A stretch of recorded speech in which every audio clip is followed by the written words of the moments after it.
Well, there was a time, this was about 10 years ago when we were even over 10 years ago when I was supporting the government. We were looking at some problems with just the amount of energy usage that's going into computing.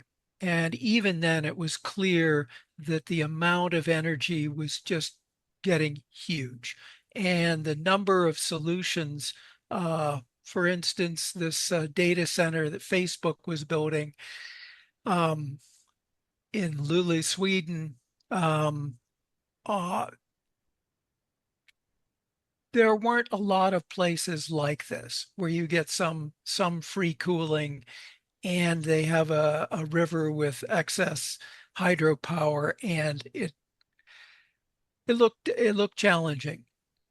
That situation has not really changed. Now, it's not so much Facebook these days, it's AI, machine learning, uh, things that are gobbling up the power.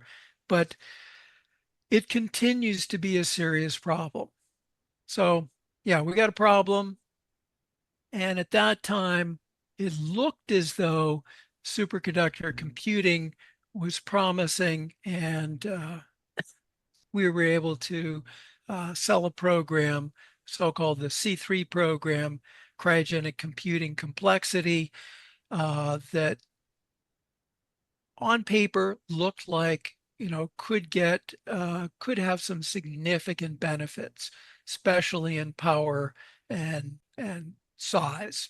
And the big problem that we had with that program was memory, and memory continues to be a problem. So the need is still there. Solutions are still waiting. There have been developments such as D-Wave. They still have the most complex in terms of Josephson junction count, little over 1 million Josephson junctions on a chip in their quantum processing unit.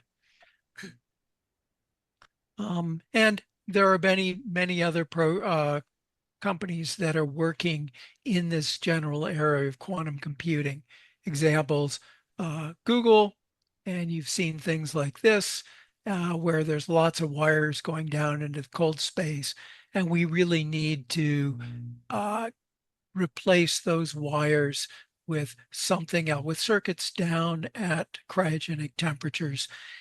And we think that that's a big potential application for superconductor electronics. I do have an abstract and information in the presentation that is already, uh, let's say, that was already in the flyer, but that's for reference.